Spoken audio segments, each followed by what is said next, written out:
হলো বাইরের সাইড। আপনারা এই সাইড দিয়ে টোটো করে আসবেন 1 নম্বর প্ল্যাটফর্ম হয়ে বন্ধন ব্যাংকের সামনে এই মন্দির। আর এইখানে ফুল মোমবাতি সব পেয়ে যাবেন। আর আপনারা কিনেও আনতে পারেন বাইরে থেকে। এই বন্ধন ব্যাংকের সামনে এই শীতলা মন্দির অবস্থিত।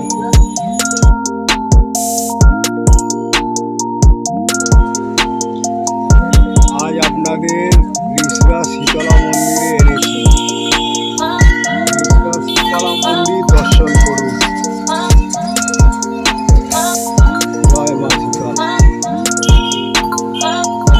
কার্যালয় আছে।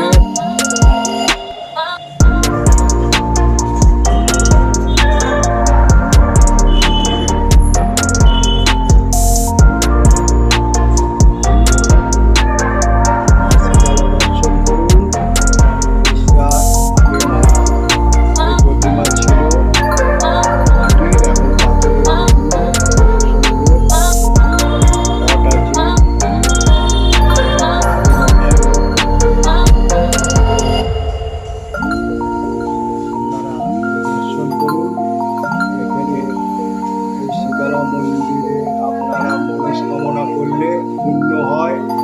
আমি শুনেছি এই রিষড়া শীতলা মন্দির স্টেশন থেকে নেমে 1 নম্বর প্ল্যাটফর্ম ধরে 5 মিনিট হেঁটে এই শীতলা মন্দিরে আসা যায়।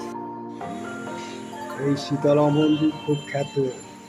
এখানে যারা এই শীতলা মন্দিরে মানত করে তাদের মানত পূরণ হয়। মনস্কামনা করলে মনস্কামনা পূরণ হয়।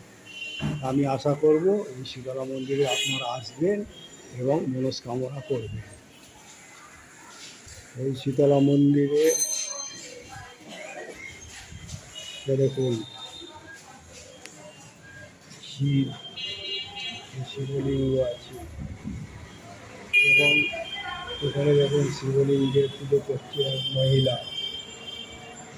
বাবা গণেশ আছে। খুব খ্যাত এই মন্দির।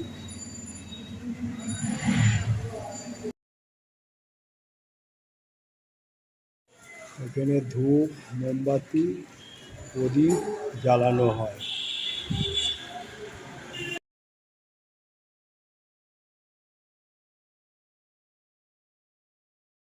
নাম বলুন। আমার নাম ইন্দ্রনাথ হালদার। হ্যাঁ, হ্যাঁ, আপনি? ইন্দ্রনাথ হালদার। আমি একজন সেবক। আমাদের প্রাচীন রিষড়ার ইতিহাস থেকে জানা যায় যে আজ থেকে 115-20 বছর আগে রিষড়ায় মহামারী রূপে কফ, হাম, কলেরা বিরাটভাবে দেখা যায়। তখন রিষড়াবাসী মা শীতলার একজন ভক্ত মা শীতলা মায়ের স্বপ্ন পায় এবং সেই স্বপ্নাদেশে এইখানে শীতলা মায়ের একটি ঘট প্রতিষ্ঠা করেন। আজ থেকে তখন তার আজ থেকে কত বছর আগে? আজ থেকে অন্তত 120-25 বছর আগে। তখন বসন্তর মহামারী খুবই হতো রিষড়াতে। প্রচণ্ডভাবে দেখা যায়। এই কারণে সেই ভক্ত তখন সেই মায়ের আদেশ পায় যে আমায় পুজো করলে রিষড়াবাসী শান্তিতে সব লোক নিরাময় হবে। তখন সেই ভক্ত মায়ের পুজো করে। সেই থেকে প্রচলিত হয়। তখন একটি অশ্বত্থ গাছের বৃক্ষে একটি ত্রিশূল, কয়েকটি পাথর, শিব পাথর স্থাপন করে মায়ের ঘট স্থাপন করে পুজো করা হয়। পরবর্তীকালে ক্রমান্বয়ে রিষড়ায় জনসংখ্যা বাড়ে, ভক্ত সংখ্যা বাড়ে। তাদের ভূমিকায় আজ এই মন্দির প্রতিষ্ঠা হয়েছে।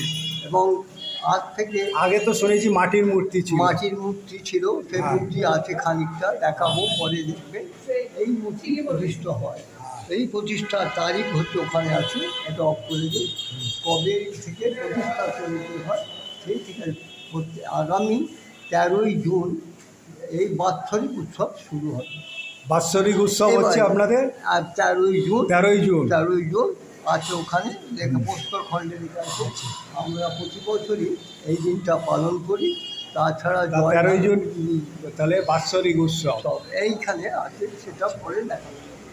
পরবর্তীকালে আমরা আস্তে আস্তে বিভিন্ন সময় মায়ের বিভিন্ন উৎসবে একটা জল ঢালার হয়, একটা মায়ের আমাদের যে মারবাড়ি সম্প্রদায় তাদেরও হ্যাঁ। একটা উৎসব হয়। সেই জন্য আমরা আস্তে আস্তে ওই মায়ের প্রতিষ্ঠা করি। আর শ্বেত পাথরের মূর্তি, শ্বেত মূর্তি, আগে প্রস্তর মূর্তি, আগে ছিল মাটির মূর্তি, তারপর একটা সামান্য একটা টালির ঘরে অসুস্থ তলার গাছে আমরা যা শুনেছি আমাদের পিতৃপুরুষ থেকে, আস্তে আস্তে মায়ের এই মন্দির প্রতিষ্ঠা হয়। হ্যাঁ, এটা আপনি ক বছর ধরে আছেন এই মন্দিরে? আমি গত 5 মাস থেকে আছি। হ্যাঁ? আমরা রিসা আদিম অধিবাসী বলতে হ্যাঁ। পারে, কিন্তু আমরা দাদুর মুখে, আমার বাবার মুখে, আমার মার মুখে শুনে আসছি। ওনারা আসতেন, আমার দাদু আসতেন, আমার বাবা আসতেন, নমস্কার করে কলকাতায় যেতেন। রিসা সবাই রিসাবাসী, এখান দিয়ে গেলে রিসা যারা আমি তো শুনেছি কলকাতায় খুব প্রসিদ্ধ, এবং এখানে মনস্কামনা করলে মনস্কামনা পূর্ণ হয়। পূর্ণ হয় এবং মায়ের সব ভক্ত মায়ের কৃপা লাভ করে। মায়ের কৃপা লাভ করলে তারা এসে এখানে কি ভোগের ব্যবস্থা আছে? ভোগের ব্যবস্থা সামান্য মায়ের জন্য ভোগের ব্যবস্থা হয়।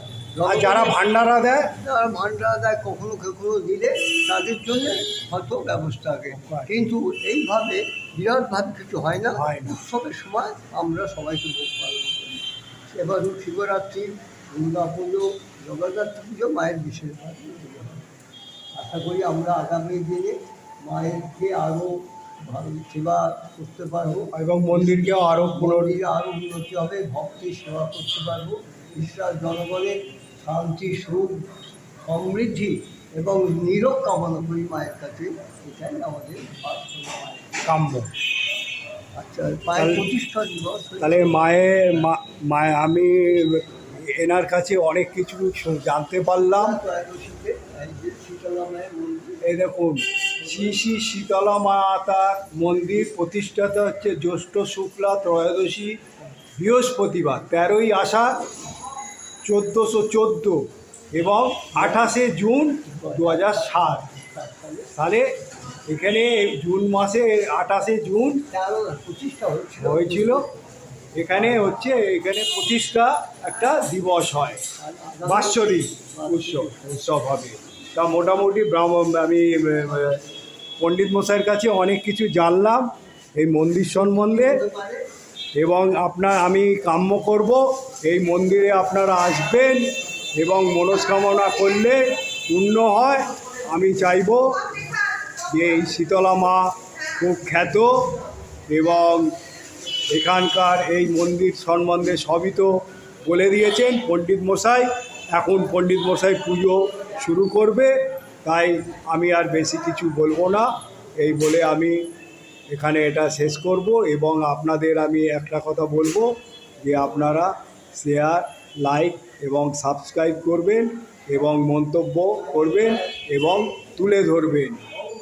এই বলে জয় মা শীতলা। না বলুন না। আচ্ছা, আমি বলে দিচ্ছি। এই হ্যাঁ, ওনার ভক্তদের মনোবাঞ্ছা পূর্ণ হলে ভক্তরা মাকে বেনারসি দেয়, তাঁতের শাড়ি দেয়। ভক্তদের মনোবাঞ্ছা বলে ভক্তরা বেনারসি দেয়, মাকে মিষ্টান্ন দেয়, ধূপ দেয়। কল্যাণ করলে ডাবের জল নিয়ে মাকে সন্তুষ্ট করা হয়। আমাকে পণ্ডিত মশাই দেখালেন একজন ভক্তের এখানে তার মনস্কামনা পূর্ণ হয়েছে।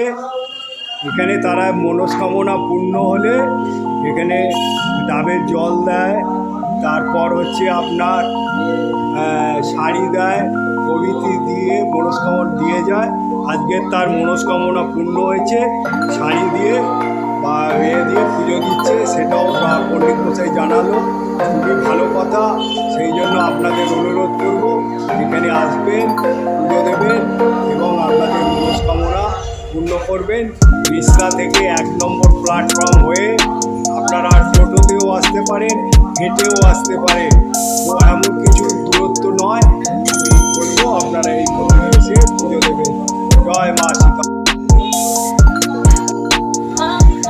দেখুন এখানে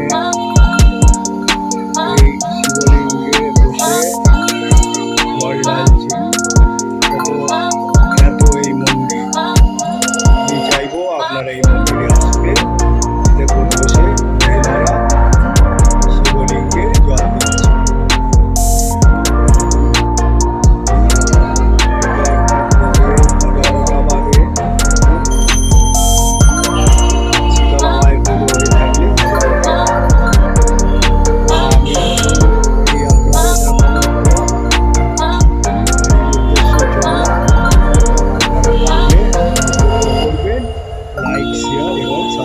করে দেবে।